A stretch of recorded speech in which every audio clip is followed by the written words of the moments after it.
Hi, my name is Elmer Gavila from Bacolod at Isang Flores. Specialization ko ngayon is weddings and events. And currently, ako yung mga florist ng mga hotels and venues dito sa Antipolis. Paano niyo po nakilala si Sir Edmar? Si Edmar nagtrabaho sa mother ko kay Milagro sumulong as a houseboy muna. Natapos, nung nakikita ko siya, linis lang ng mga ibana ng mother ko.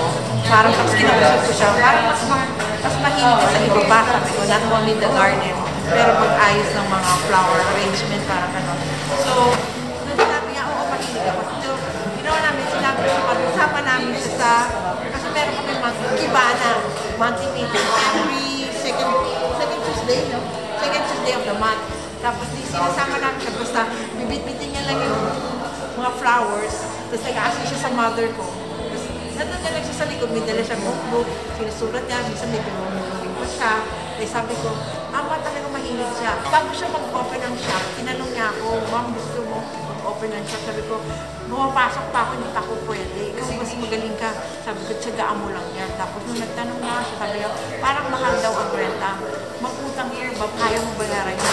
Magaling ka. Ginaganon ko siya. Kaya minsan meron siya gagawin ka rin. Konsulta pa niya sa akin dito sa bahay. Oo, sige, ito ganito. Tapos ito ulit. Ayan na, sabi ko, kaya mo yan. Open ako ng shop. Pinakamalit na shop ito sa Antipolo. Ako yung pinakamalit na shop sa Antipolo. Sabihan nila, ay, mag-open ka? Eh, bago ka lang dito sa Antipolo. Pero sabi ko sa sarili ko, magaling ako. Sabi ko sa sarili ko, kailangan magaling ako. So, sabi ko, ay, okay lang yun. Walang problema yun. Kasi, business na ito, kahit maliit na. At least, sarili ko, kahit anong oras ako mabukas, okay lang, walang problema. Parang sabi na sa akin na na-underestimate nila yung tao. So, doon ako nagkaroon ng lakas ng loob na ipapatuloy yung career na to. Yung parang gusto ko ng flowers, gusto ko na talaga na gano'n. Tapos sabi na sa akin, wala ka ba? Wala ka eh. Timba mo yung peraso, doll ko mo isang box. Samantala sa kanila, yung ganyan laki na kasi they are established sila.